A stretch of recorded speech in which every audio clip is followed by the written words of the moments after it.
ತಮಿಳುನಾಡಿನಲ್ಲಿ ನಿಲ್ಲದ ಫೆಂಗಲ್ ಸೈಕ್ಲೋನ್. ಮಳೆಯ ಹೊಡೆತಕ್ಕೆ ಕೃಷ್ಣಗಿರಿಯಲ್ಲಿ ಜಲಪ್ರಳಯ. ಉಕ್ಕಿ ಹರಿದ ಕೆರೆ, ಕೊಚ್ಚಿ ಹೋದ ವಾಹನಗಳು.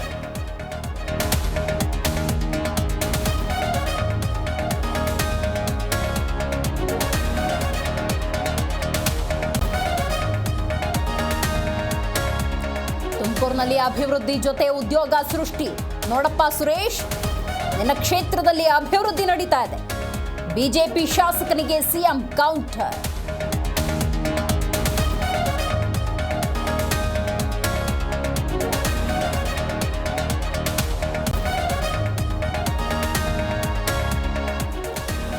ಬಸವಣ್ಣನವರ ಬಗ್ಗೆ ವಿವಾದಾತ್ಮಕ ಹೇಳಿಕೆ. ಮಂಡ್ಯದಲ್ಲಿ ಯತ್ನಾಳ್ ವಿರುದ್ಧ ಸಿಡಿದೆದ್ದ ಲಿಂಗಾಯತ ಮಹಾಸಭಾ. ಶಾಸಕರ ಬಂಧನಕ್ಕೆ ಸಮುದಾಯದ ಆಗ್ರಹ.